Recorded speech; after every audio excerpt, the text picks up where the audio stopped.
Okay.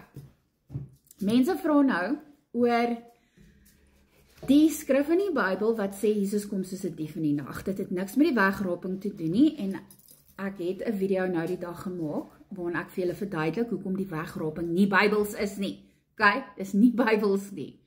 Okay. Daai skrif kom 3 keer in die Bybel voor. 1 Tessalonisense 5 vers 2 sê, want julle weet self baie goed dat die dag van die Here sal kom soos 'n dief in die nag. 2 Petrus 3 vers 10, maar die dag van die Here sal kom soos 'n dief in die nag. En dan Openbaring 16 vers 15, kyk, ek kom soos 'n dief in die nag. So 3 keer herhaal hierdie spesifieke versie in die Bybel. So wat beteken dit? Dat Jesus 'n dief is? Nee, wat hy vir ons probeer sê hier. Kom ons doen dit prakties. Ons bly in Suid-Afrika, né? Skelms check jou huis uit. Hulle hou jou dop vir 'n paar dae en wanneer jy by die werk is, dan kom hulle en hulle breek in jou huis en hulle steel jou goed. Die skelm gaan nie kom en vir jou 'n nota op jou elektriese hek los of in die posbus of onder jou deur 'n notaatjie insit en sê, hoorie Koos, as dit reg is met jou, ek gaan môreoggend 10:00 as jy by die werk is, dan gaan ek gou in die huis inbreek en jou goed steel nie. Okay, want as dit mos nie steel nie. Okay, dit is wat Jesus vir ons probeer sê. Daar gaan nie waarskuwing wees nie. Hy sê vir ons, hy gaan op 'n tyd kom wanneer ons dit die minste verwag. So, wat moet ons doen? Ons moet gereed wees.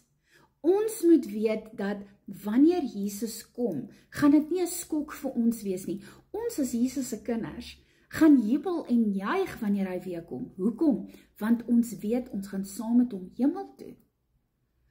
So, ons moet ons lewe met hom regmaak, ons verhouding met hom. Die enigste manier ons in die hemel kan kom, is as ons harte en ons lewens vir Jesus gee en met ons monde bely het, dat hy ons verlosser en ons saligmaker is.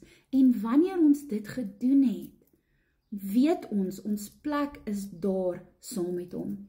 En ek wil jou vra vandag, as jy nog nie jou saak met die Here reggemaak het nie, dan is dit tyd. Ja, ons is in die eindtyd. Die tyd is min. Selfs Jesus het gesê die tyd is min. Okay, dan hou ons nie tyd in die gees nie. Ons moet gereed wees. Jy moet by daai punt kom en ek bid vir elke persoon wat hierdie video gekyk het tot hier, dat as jy nog nie jou hart vir die Here gegee het nie, dat jy jou hart sal gee vir hom, dat jy jou lewe sal gee vir hom, sodat die dag wanneer Jesus kom, jy nie onder die oordeel sal val nie, maar dat jy saam met Jesus hemel toe sal gaan.